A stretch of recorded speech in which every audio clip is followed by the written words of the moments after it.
Boa tarde, pessoal. Tudo bem com vocês? Se inicia agora a nossa quarta aula de ciências. Sejam todos bem-vindos e bem-vindas e vamos lá dar seguimento à nossa aula.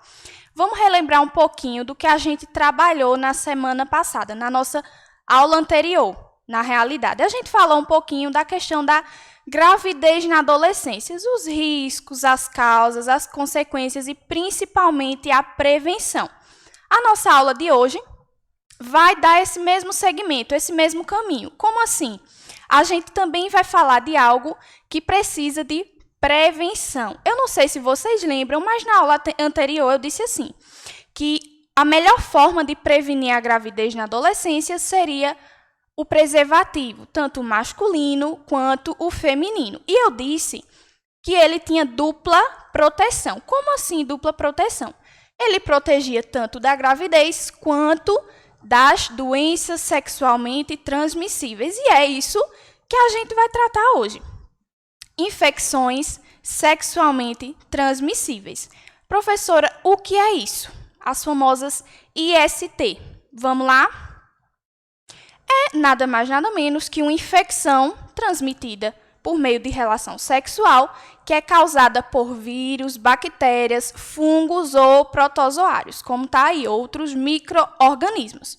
Elas são transmitidas principalmente por meio de contato sexual, oral, vaginal e anal, sem o uso de camisinha masculina ou feminina, com a pessoa que esteja infectada, ou seja, tem que haver a relação sexual de forma desprotegida, sem contraceptivo, no caso a camisinha, com uma pessoa que já esteja infectada. Certo, minha gente? Deu para entender? Vamos lá. Por que IST? IST, DST, a gente sempre ouve falar nesses dois termos, nessas duas terminologias. Tem diferença delas? Na realidade, tem uma pequena diferença. Antigamente, a gente usava a terminologia DST, doença sexualmente transmissível. Só que não faz muito sentido usar essa terminologia. Mas por quê? Porque, geralmente, existem pessoas que estão infectadas, mas não têm sintoma nenhum. Então, não faz sentido a gente dizer que é uma doença, porque não tem sintoma. Então, foi excluída essa terminologia e a gente passou a utilizar IST, infecção sexualmente transmissível, certo? A gente trocou DST por IST. Faz mais sentido, porque às vezes a pessoa está infectada e não tem sintomas, certo? Sintomas das IST. Vamos lá. Ela pode se manifestar de várias formas, de várias maneiras, mas as mais comuns são feridas, corrimentos, verrugas anogenitais, entre outros possíveis sintomas. Dor pélvica, ardência ao urinar e lesões na pele, manchas vermelhas, bolhas vermelhas por todo o corpo. Entenderam?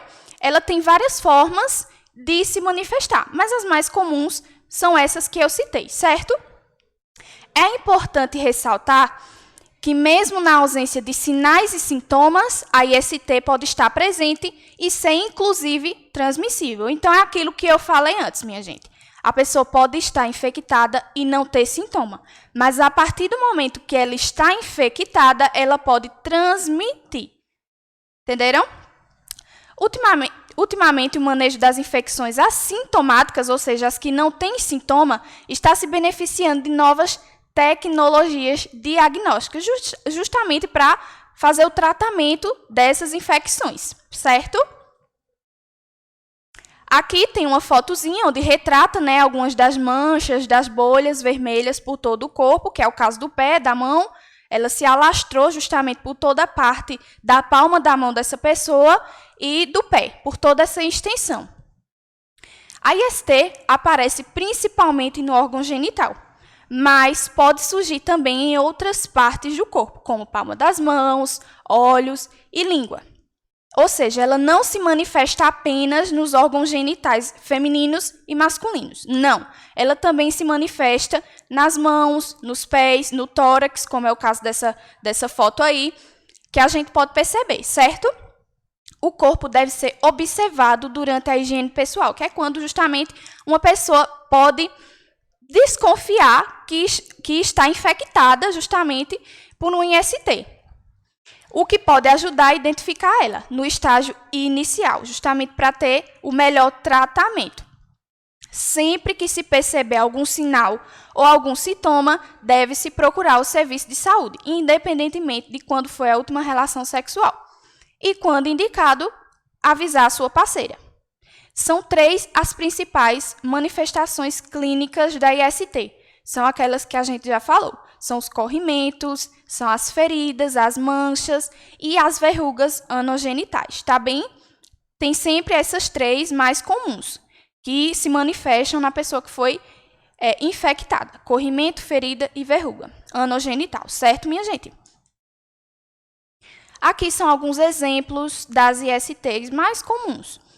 Herpes genital, sífilis, gonorreia, tricomoníase, HIV e as hepatites B e C. Tem vários outros tipos de IST, de infecção, de doenças, mas as mais comuns e as que a gente vai trabalhar hoje são essas, certo?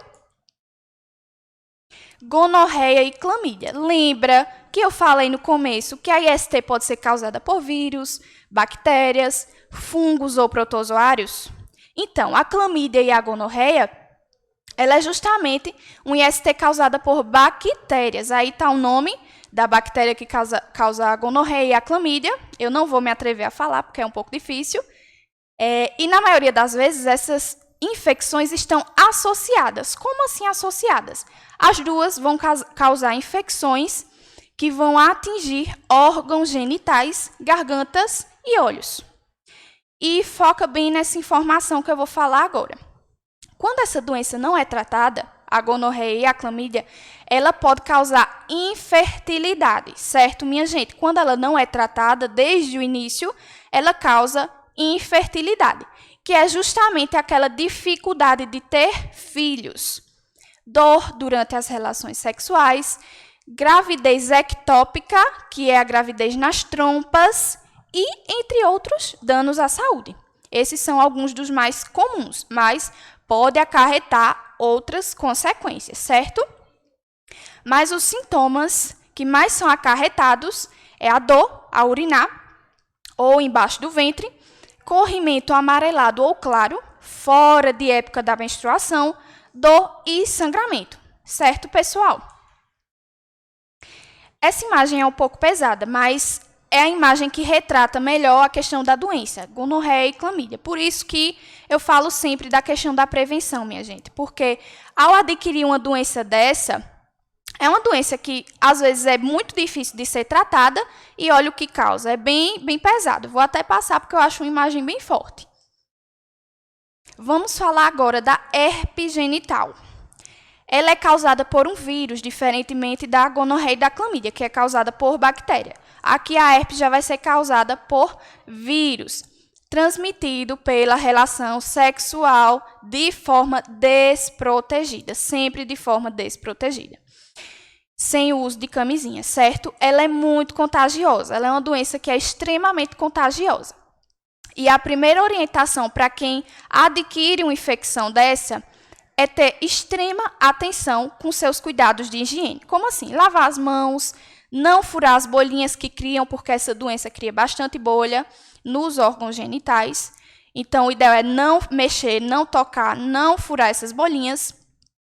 E evitar contato direto com essas bolhas e outras pessoas, certo? Não deixar ninguém tocar.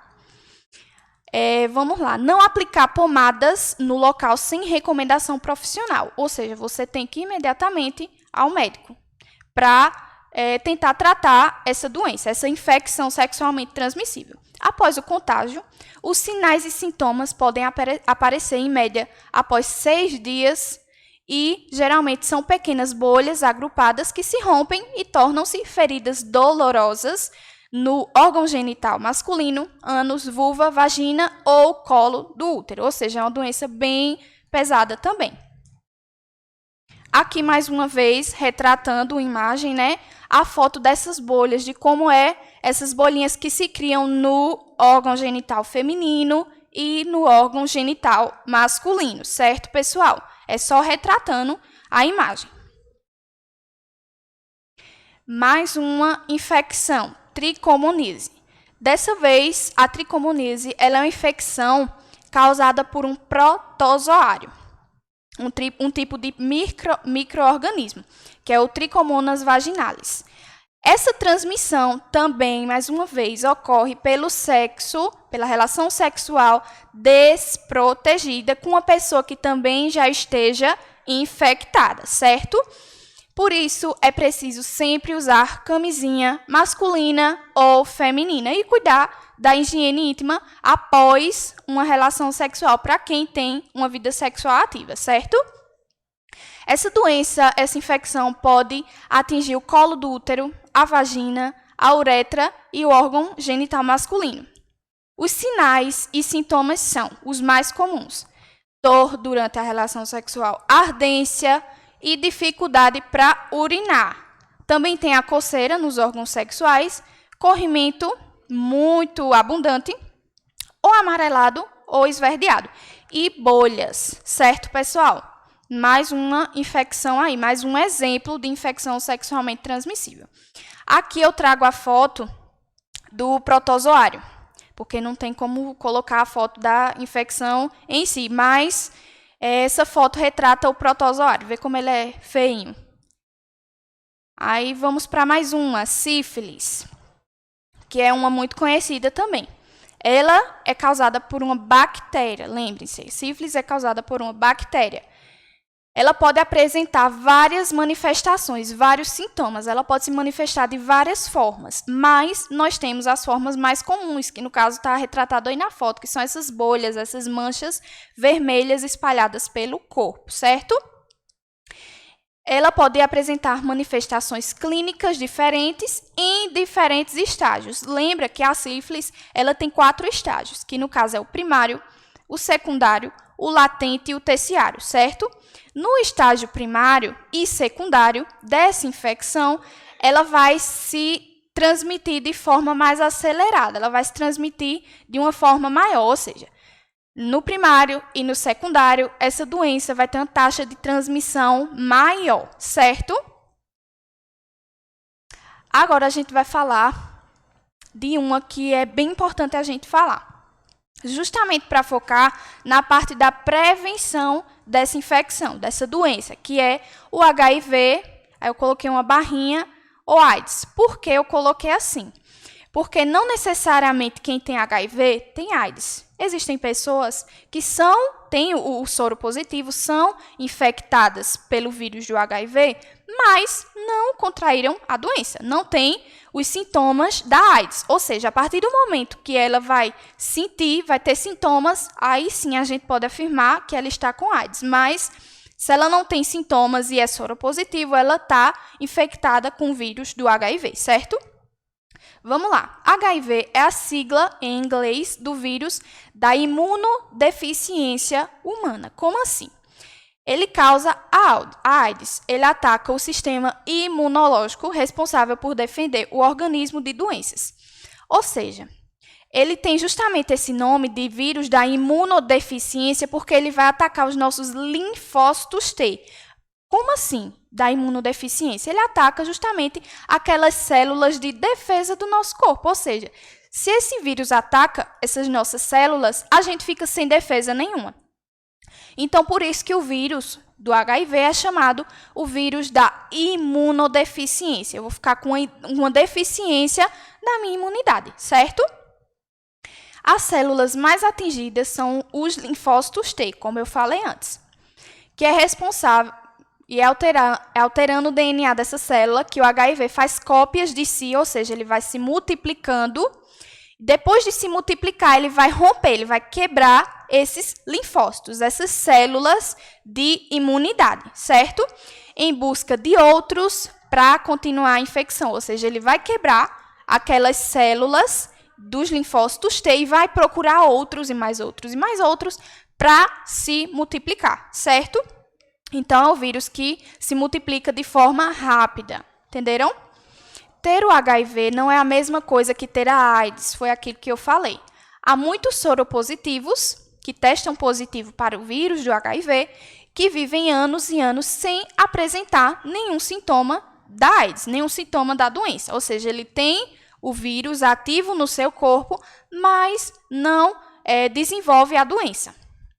Mas podem transmitir o vírus a outras pessoas. Ou seja, ele não tem a doença, ele não tem a AIDS, mas ele pode transmitir o HIV e provavelmente essa outra pessoa vai acarretar de desenvolver a AIDS. Ou seja, ele não desenvolveu, mas ele transmitiu e a pessoa que foi infectada, aconteceu dela pegar a doença, dessa doença se manifestar, certo, pessoal?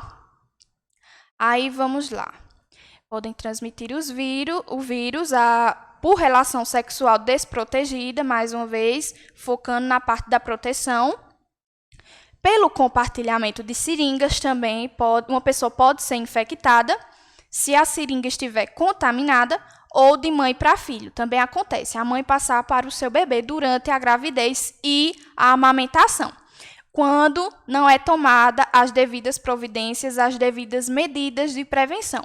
Por isso, é sempre importante fazer o teste e se proteger em todas as situações, certo, pessoal? Sintomas da AIDS. Aqui eu trago um pouquinho dos sintomas para as pessoas que desenvolvem a doença, que têm o vírus e desenvolvem a doença. E as mais comuns são febre persistente, tosse seca e prolongada, garganta arranhando, suores noturnos, suar bastante à noite, inchaço dos gânglios linfáticos durante mais de 3 meses, ou seja, um período de mais de 3 meses com esses gânglios linfáticos inchados. Dor de cabeça, dificuldade de se concentrar, dor nos músculos, nas articulações, cansaço, fadiga e perda de energia. Você vai ficar mais cansado, extremamente cansado.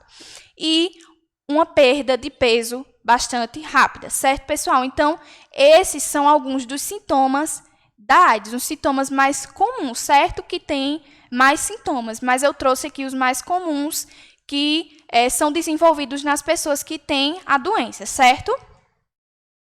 Aqui eu trago uma fotinha do vírus e uma foto que retrata o símbolo do Dia Mundial de Prevenção da AIDS. É muito importante lembrar, é dia 1º de dezembro, certo, pessoal? Dia Mundial de Prevenção da AIDS. Aí esse é o símbolozinho que está em vermelho, certo?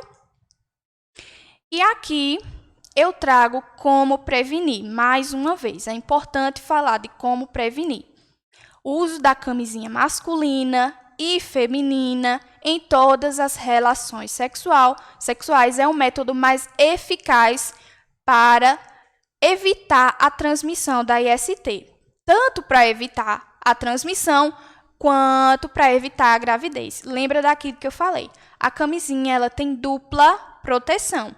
Protege contra a IST e protege contra a gravidez, que foi aquilo que a gente falou na nossa aula anterior, sobre gravidez na adolescência. Camisinha e a dupla proteção, certo, pessoal? Aí eu vi um textozinho e resolvi colocar aqui, que é: não importa a idade, estado civil, classe social, identidade de gênero, orientação sexual, credo ou religião. A pessoa pode estar aparentemente saudável, mas pode estar infectada, certo? Às vezes você não sente sintoma nenhum, mas infelizmente pode estar infectado. E é algo que acontece bastante, pessoas assintomáticas. Entenderam? A prevenção combinada abrange o uso da camisinha masculina ou feminina e de outras ações de prevenção, certo, pessoal?